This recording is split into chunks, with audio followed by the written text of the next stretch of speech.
Hello and welcome to our Premiere Pro tutorial. This is an absolute beginner's tutorial, so I'm going to spend a lot of time explaining very simple first steps and setup options. I'm also gonna try and avoid shortcuts and go the long way in order to explain how things work in relation to one another regarding our different program monitors, regarding our background settings for our workspaces. And we are gonna encounter stringing a timeline together and doing very basic first edits with video, with audio, and applying little transitions. Everything that is going beyond that, let it be graphics or color correction or even color grading, will be covered in a second tutorial at a later point. So what are we currently looking at? We are currently looking at Premiere 2018. We're having a lot of different yet black monitors in front of us. How did I even get where I currently am? So here in Premiere, if I go on File, New, and Project, this is what happens. This is also what you would see if you open up Premiere from scratch and click on a new project. And the very first thing that Premiere wants to know is, what would you like to call your project? Where would you like to save your project? And what kind of video, audio, and capture settings are you working with? And regarding the naming of your project, I really encourage you to be incredibly, down to detail about this because it's going to make your life just so much easier. Um, I absolutely encourage you to avoid empty spaces. So, for example, untitled one test without any underscores, that's not very good practice. So, for example, let's say you're going through a production and you're going from rough assembly to rough cut to fine cut, picture log, the entire Jenga of offline and online edit. It would be very good if you were able to go rough cut, draft one, you know, project name, whatever your film or your project here might be called, and then your date. Right? This would be a very good structure. You can establish your own structure that works for you, but you definitely want to be able to make sure that your file name is always structured in a way that is serving your work and not you trying to at a later point figure out where the heck what is that you were trying to achieve. Also, if ever anything goes wrong, you want to be able to recover your project. So having different stages of your production with differently named files is going to make your life and the life of your team members so much easier and help build safety nets along the way. So the next interesting thing for us is HDV here. That's by now the standard setting when you open Premiere. We are working with high resolution files. That's okay. Audio samples, that's also okay. We don't want milliseconds here. And time code, yes, please. We want to know where we are in terms of time in our timeline. If I were to create a new project and click OK, I would see essentially this. And the naming of my project here, which I've already done, is tutorial 1 underscore date. And this is showing me where it's put on my computer. Now, why are all of these monitors black? What are all of these monitors? Let's have a look. So this here is already telling me that I should import media, right? So I haven't done that yet. Therefore, we are not seeing anything. What's the next one here? Source, no clips. Program, no sequences. Timeline, no sequences. All right, so obviously there's a relationship between these monitors, and the fact that I haven't started working with any video leads obviously to the current situation that there's nothing to look at. However, timeline is referring to the linear timeline that we are going to build, the actual edit that we are putting together here. The program is referring to this timeline monitor. The program monitor is going to allow us to have a look at the timeline and play what we've just strung together. And the source monitor over here, which is currently saying no clips, it's directly referring to whichever clips we have selected, usually raw materials we will import, but it's also able to look at other stuff. That we are immediately working with and taking edit decisions to be then referred to, implemented in our timeline. So that's kind of what these monitors are doing. Over here, we are having an overview about different workspaces. We are also able to reach that when we click on Monitor and Workspaces. See, we have the exact same overview here. We have assembly, color, audio editing, graphics. We can ignore these guys for now. And we have a representation here, and we are able to click through this menu. Now importing, of course, you can drag and drop. We're kind of living in a drag and drop century, but I really enjoy showing you that you can go with a right click, import, and then from there, select your clips. It's currently importing. It's showing us that it's busy, and now it's here. Now, these are two clips that I have shot at the shoreline of Singapore a good while ago, which are part of a little arty poetry film assembly, but that are quite useful as first references. Scrolling over, Premiere is showing me the information that my file contains. Now, I can see certain information here at one glance. When I do this, I can see it's full res, I can see it's shot in 30 frames a second. Also, if I were to open this up, I would be able to see a lot more information here. So I can see how long the clip is, I can see with what frame rate it was shot, all good and well. Now, how do I start a timeline here? Actually, it says no sequence. So as you can see, there's something up here that is called sequence as its own menu tab. Nothing for us to do now here. So this is actually only activated once you have a sequence in place. So what we want to go is File, New, Sequence. And now Premiere is asking us a lot of different scary looking things here.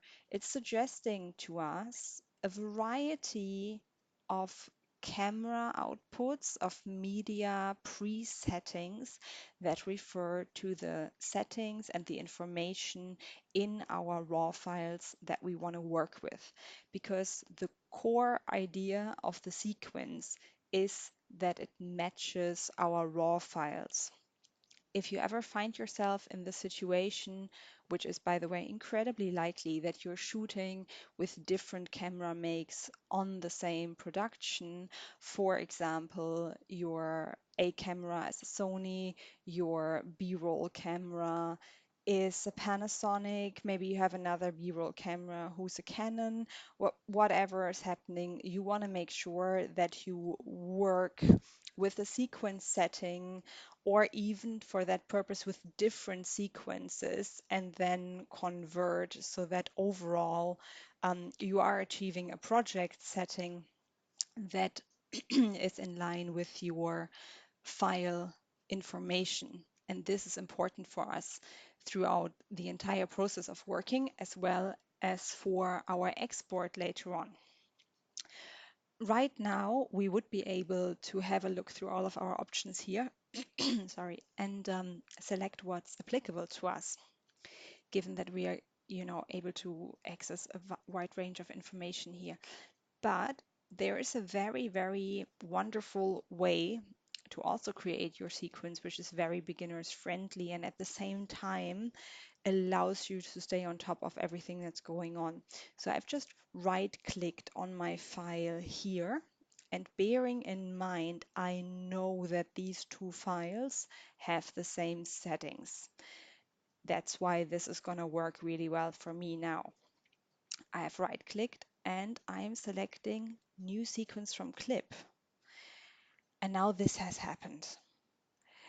Premiere has read the file on which I had right clicked and created a new sequence that is matching one-to-one the information and settings of that file. So this is the most perfect possible sequence setting I can achieve for that file. And because these two files have been shot with exactly the same settings, exactly the same information contained in that raw material, I know that this sequence is going to work for both of my clips. If I'm double clicking, then I'm also loading that particular clip into my source monitor. So as we had earlier, source, no clip. Now we have source IMG 6237 MOV, which is this file, which is also the file from which I created the sequence, which is why Premiere named the sequence after this file. Simple as that. So here our relationships between these monitors are displayed quite well. But what has exactly happened when I clicked create a new sequence? Now my overall clip is 1 minute 3 seconds. And here I can see, oh, it is actually now a 1 minute 3 second sequence.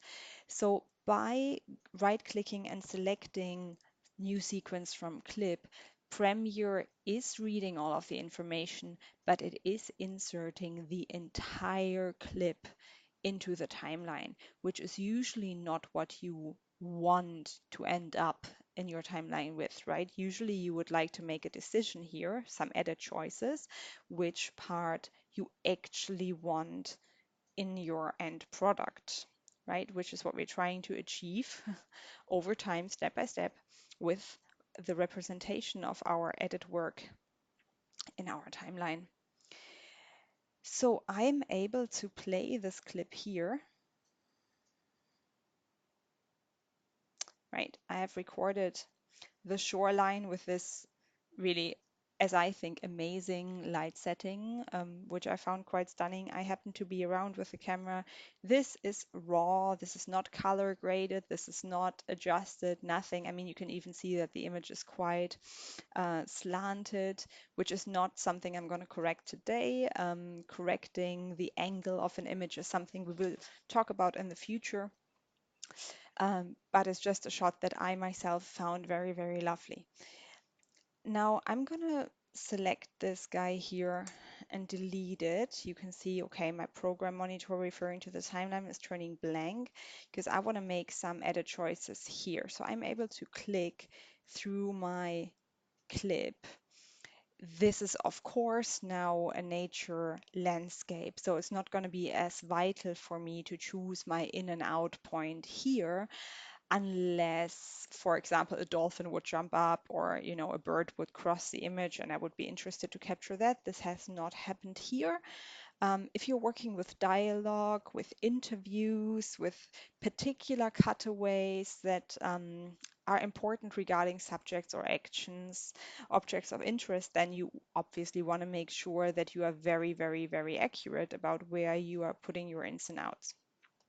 Having a closer look all the way down to the frame, this would be representing a frame. If we go in really, really deep, I can scroll these guys all the way from here down here and back out to have a look at that.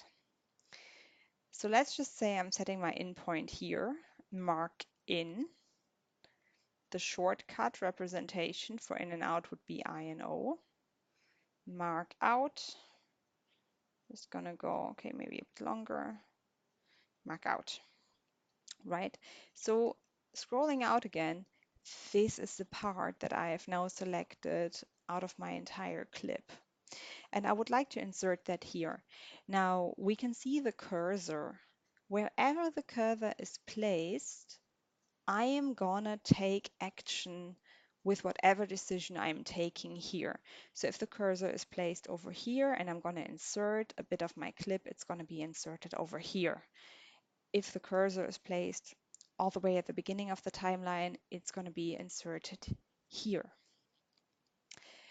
This would allow me to drag only audio. This would allow me to drag, only video. This would allow me to drag audio only, while I'm interested to insert the entire package of my clip selection here. And I can either insert or overwrite. Let's go with insert. Wow, this has happened. My clip has appeared, and I can see that I have video and audio. Now, this is a presetting that I've had here in my timeline. There are certain reasons why you see more than just one track for everything, for audio as well as for video, right? Even when we have stereo, you would maybe think, well, why don't I not only have two audio tracks?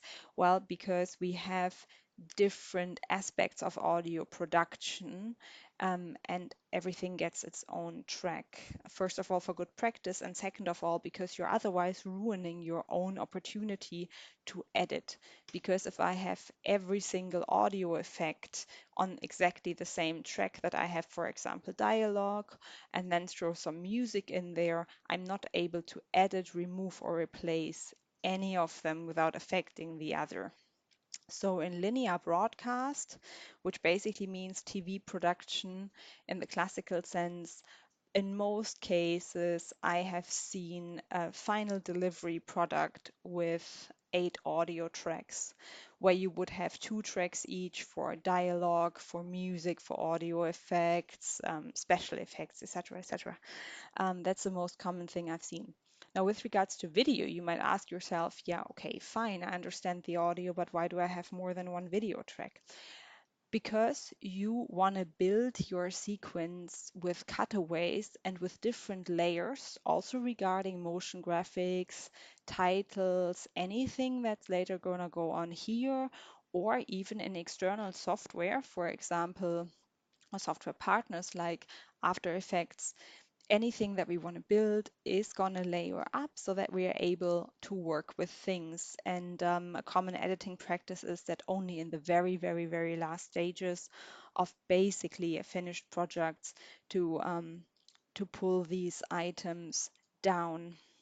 Even though I am a big fan of really leaving that to the very, very last second, because like I said, with audio, the same applies to video. You're just robbing yourself of the opportunity to keep working on your files.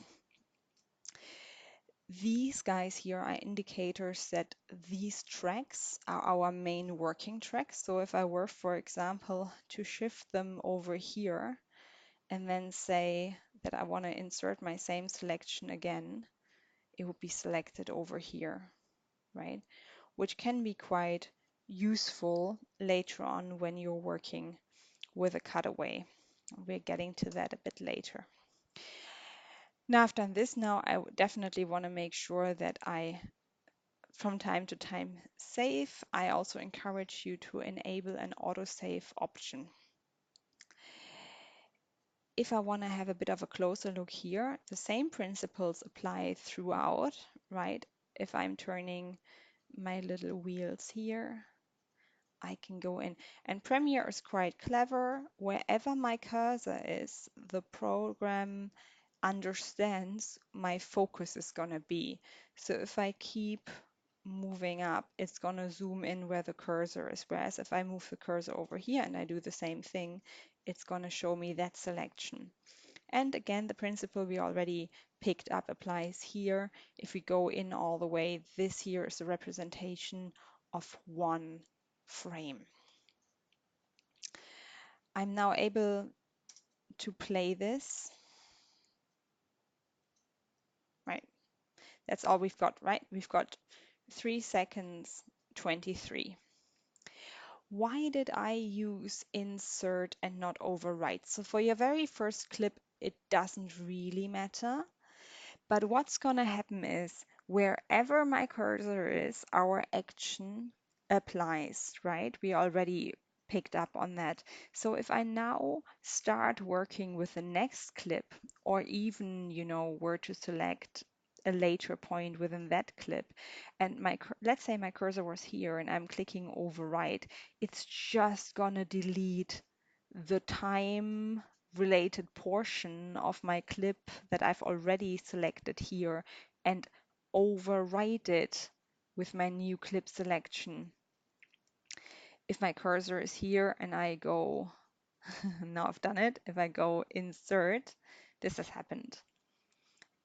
It has literally taken a cut, just, chopped right into the clip that I already had here and inserted my clip selection. So the best thing I can do is make sure that my cursor is not on any clip. So you can either be exactly on the cutting point or you're somewhere a little bit further down the road and you would be able to say ripple delete and close them up. This case now, though, I have exactly the same clip twice here, which I don't really want to have, so I'm going to delete that again. But we've learned the principle. I now want to take a look at my second clip, which is this.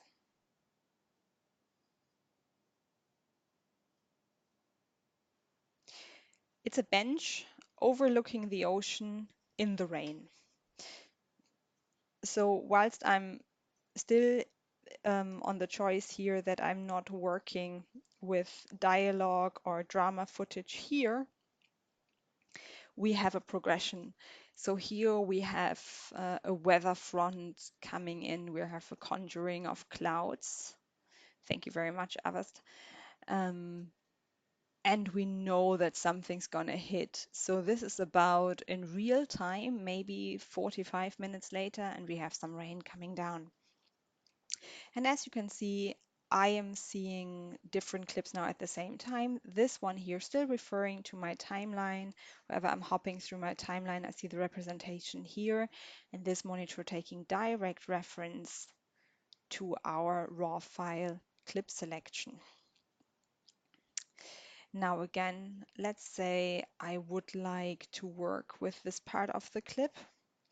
And again, a reminder, I'm not going to talk about recovery of image information today, about color grading or color correction. Obviously, my highlights here are completely blown out. I would need to work with my shadows. I would need to do quite a bit of reference monitor work here in terms of determining the correct color settings and information contained in my image, and then see to which extent I want to recover and or rework them. We're not doing that today. So we are setting again our in and our out. And just for safety practice, I'm going to continue using insert, and there we go, ripple delete. And now I can have this clip transition into the next clip.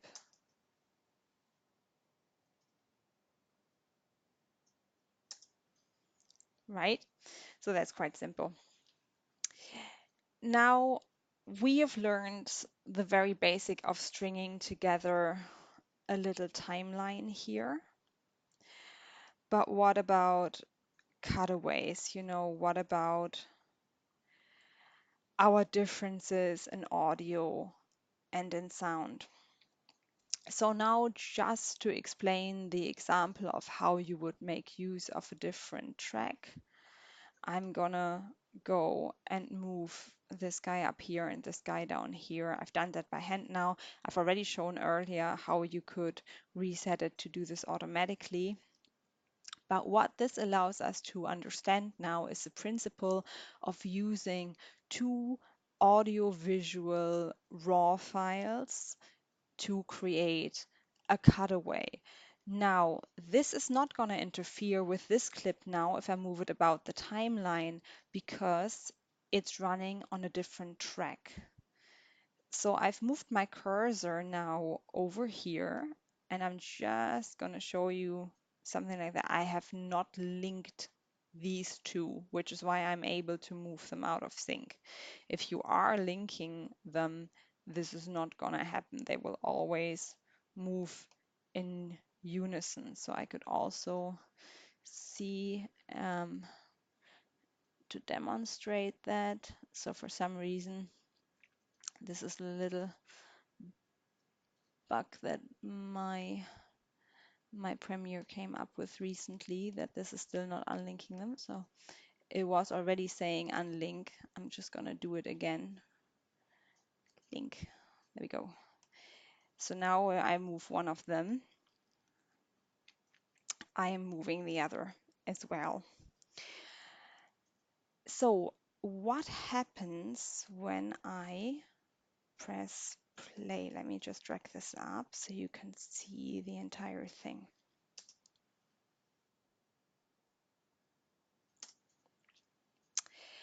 What has happened now is that we did not damage in any way this clip, right? We didn't amend it. I still have the ability to work with this clip. I can say, well, it still hasn't linked them. Lovely bug. Okay, that's fine. I'm still able to say I'm going to move these guys further back and I'm going to move these guys further in, right? It's not going to damage anything whatsoever. So this is incredibly useful if you are working with a cutaway. But something that is definitely affecting our experience, even though we might think, okay, visually this is working quite okay, on an audio level, up to this point here, I'm having a double audio because my clip 1 is running all the way through and my clip 2 is starting here. So the next thing would be to understand that we are able to make changes here to have audio fade in and fade out. And this is the very first, most possible basic understanding of inserting clips into the timeline and working with just two simple image and audio tracks to build cutaways and to be on top of the audio impact in the most basic way, which is what we want to cover today. Now, the long way first. So whichever clip I'm clicking on is activated. So let's say I'm marking this clip here.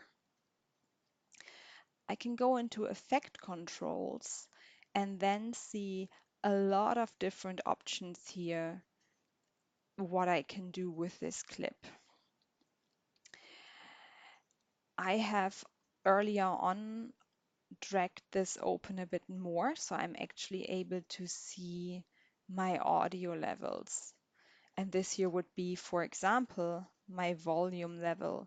So if I were to do this, I would actually start to impact my decibel level, which isn't helping us very much at the moment because I don't want the beginning of my clip to be really, really soft. I just want to make sure that I'm fading out the end, right? Now there's something called keyframes. Let's scroll down a bit and have a look at decibel levels here.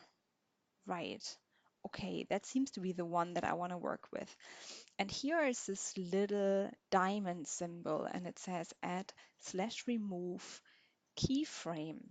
Now, if I click here, this happens. I can see a little representation of it here.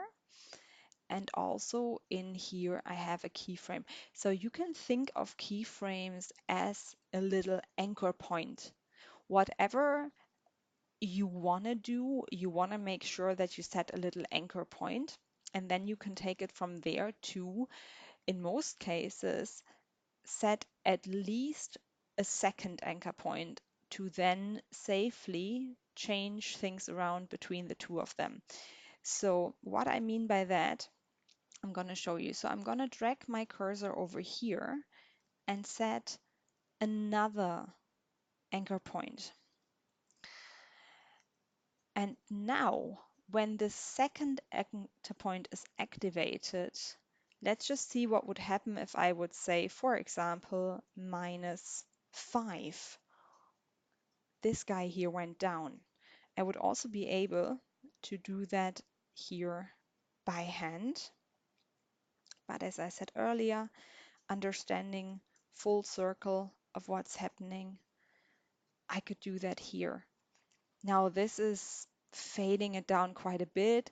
I can actually read from the clip that this is quite a noisy moment.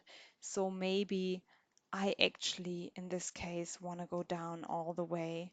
Oops, I want to make sure I am fading this out. Oops. I have just created a second anchor point, which actually was not my main intention, but because I have clicked double in here, this has happened. So I'm just going to make that one disappear again. So now you can see I've moved this all the way down. I'm going to mute this clip here for a moment so that I'm just able to hear how this sound development comes about. Yeah, and I'm quite happy with that one. I'm going to unmute that one. And being in my effect controls, I would be able to see this. Now only the audio is activated. I just refer to the little bug I'm experiencing here that it doesn't really want to link. I'm not going to go through this menu now and play around with it because we're just going to lose some time doing that. So I'm just going to accept for now that my audio is selected, which is why I'm only seeing effect controls for audio. Whereas if I'm clicking on video, it's going to show me all of this, right? Not really applicable for us now. So I'm just going to do exactly the same again. So I'm going to add a keyframe, and then I'm going to add a keyframe quite close to where I have the other one. And then I'm going to play around with that one a little bit.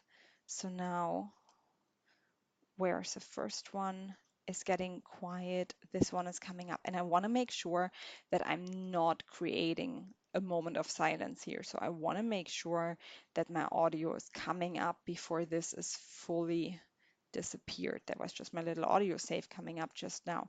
So having a little check.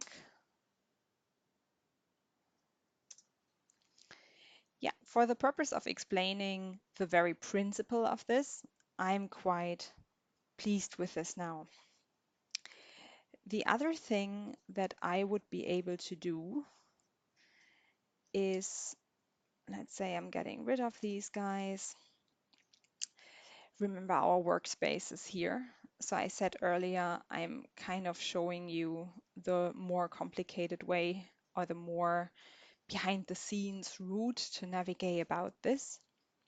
So I would also be able to click into another panel, which is then opening up effects. So in audio, you can do your fair bit of audio editing altogether. But what happens if I click into effects is that automatically I'm being shown effect controls here, which I had just shown you selected, but also I have some pre-made effects that I can work with. And there's something called audio effects as well as audio transitions. And that's the one that's quite interesting for us. There's something that's called constant gain, constant power, exponential fade. So exponential fade would be self-explanatory, quite interesting when we actually want to fade this part of our clip here. Constant gain and constant power are slightly different, basically referring to the presence of sound, not necessarily the absolute swelling of sound, but you could also use this, which is called, why is it called a crossfade? If these clips would be exactly next to each other, constant gain is one that I quite often find works quite well. But again, depending on the kind of sounds that you're working with, you might want to try that one. So I would be able to pull that on here, and you can see that there's this inclination indicated. And I would also be able to use this little red bracket, so to speak, in order to move this. And the same effect is achieved. Now going back to editing, I would also be able to make changes to my videos in the timeline itself. So say this clip is selected, this little guy would allow me to shorten, and over here would allow me to make changes on that end. And there are shortcuts that will allow you to take action here within the clip. The shortcuts are referring to this little menu here. So let's say you are having a lot of different clips that are strung together, a little bit like our example here. I would be able to just select the first one and then move all of them, because I might want to slot something in here. It's all a bit complicated. What I want to do with this, I want to open up space. So I'm actually able to use this guy here to move them all around, right? Or if I wanted to take another cut somewhere else, I would be able to do that, right? Just gonna go back because I don't want to do that.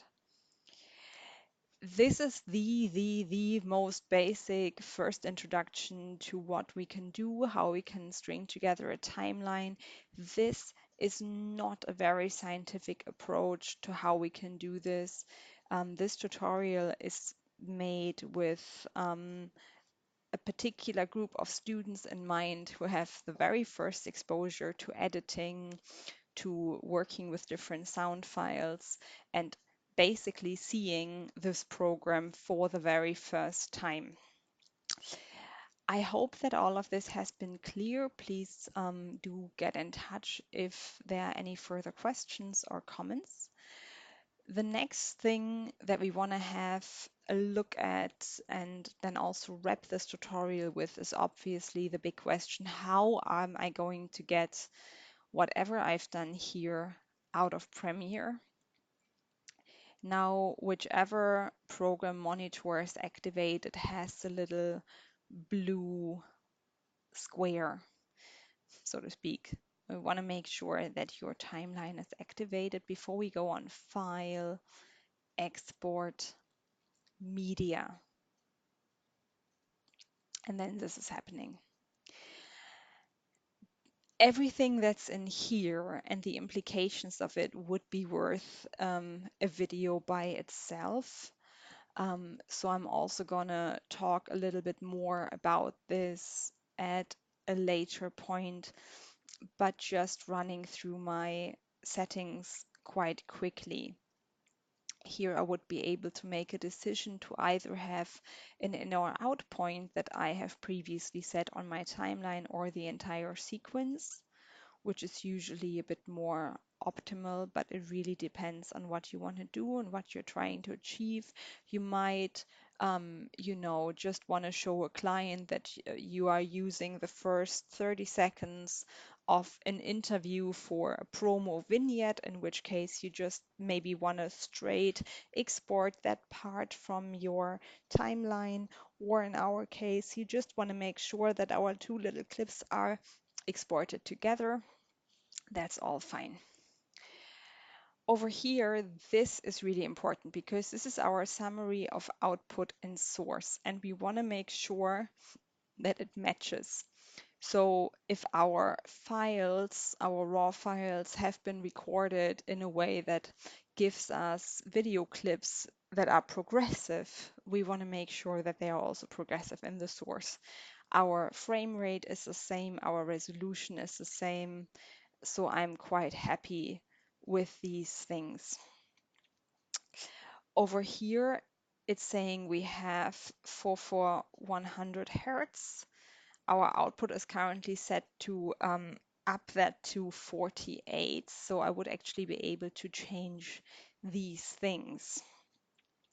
So what's happening here, I can influence with format and preset, but also with decisions I am taking in here. A quick look at this one. So H264 is a very, very common and incredibly useful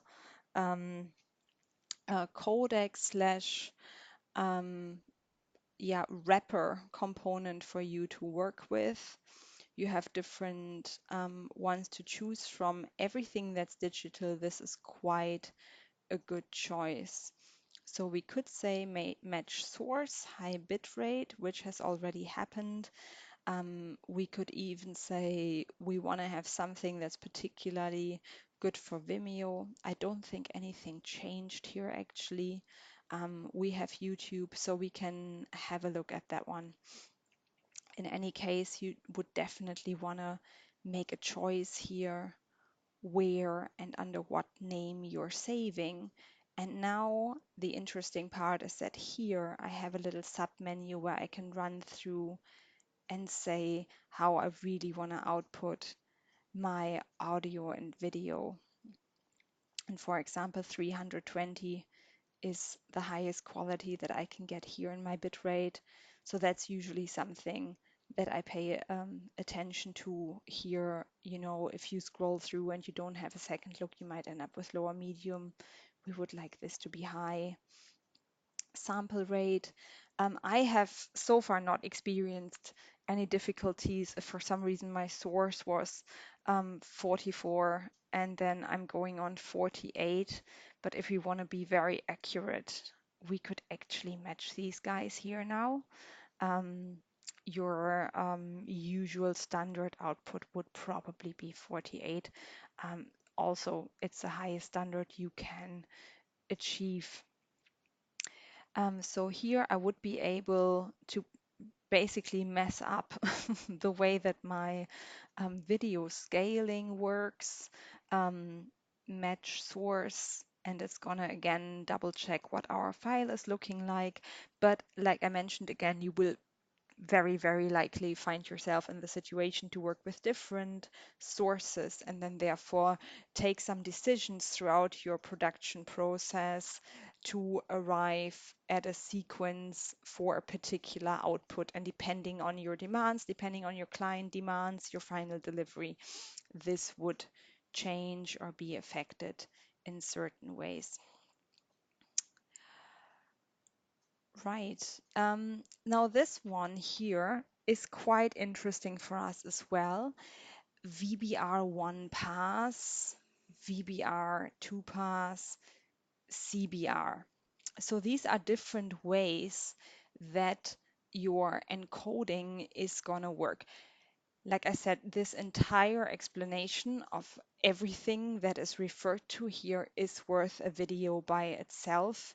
So I'm not gonna go very, very deeply into this, but the difference between these two, for example, is that your program is taking an extra round of evaluation in VBR2 to double check where it needs to allocate the most resources to, so to speak, make sense of your files, of the power that needs to be put in order to really properly process.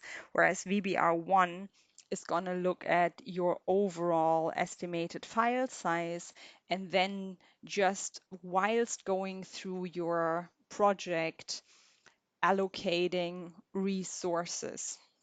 What do I mean by that? I mean by that if our estimated file size here is now 14 megabyte for our 11 seconds, which is actually quite big, the program can go through your timeline and allocate resources of these 14 megabytes. So for example, let's say here, target bitrate, maximum bitrate. Let's say my target bitrate would be 10, but I'm saying in certain cases, you're allowed to go all the way up to 15, but only in certain cases when you need it. Although that's not a very big difference. Let's just say we make it 23 and 10. And I am on VBR1. Then my project file is being scanned by Premiere as Premiere is going through frame by frame. And Premiere might find that I have a super complicated camera movement over here or a heavy motion graphic because I used it in my intro. And it's going, right, oh, okay, well, I actually want to allocate like 18 out of 10 over here because this is so massive. But then I don't have as many resources left when I'm reaching the end of the video.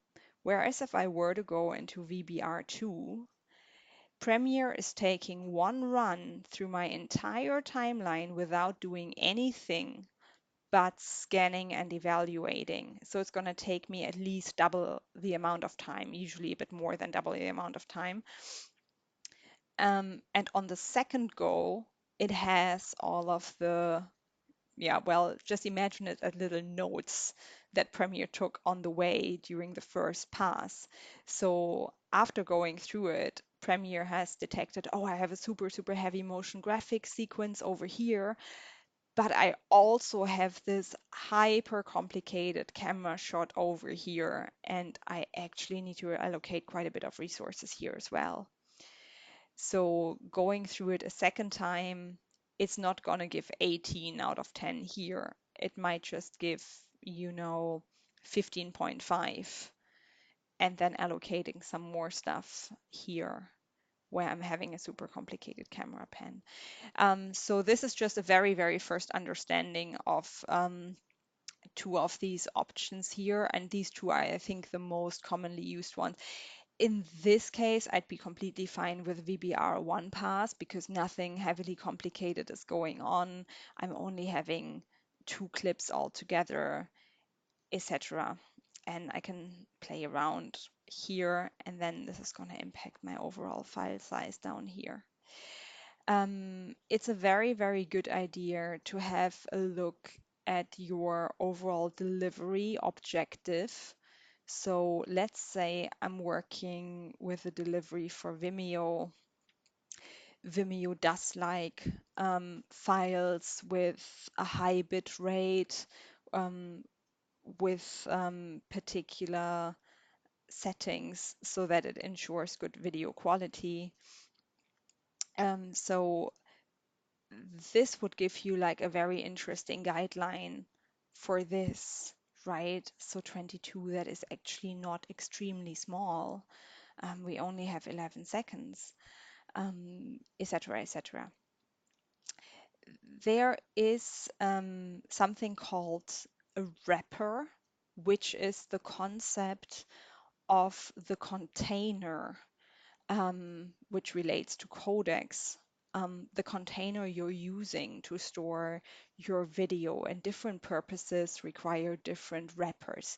This is definitely going beyond the scope of this video today, but it's something to keep in mind when we are encountering the export settings window, and is something that I can encourage everybody to, in their own time, look up for further resources, read a little bit about what that means. There's also something that is called a delivery file and an archiver.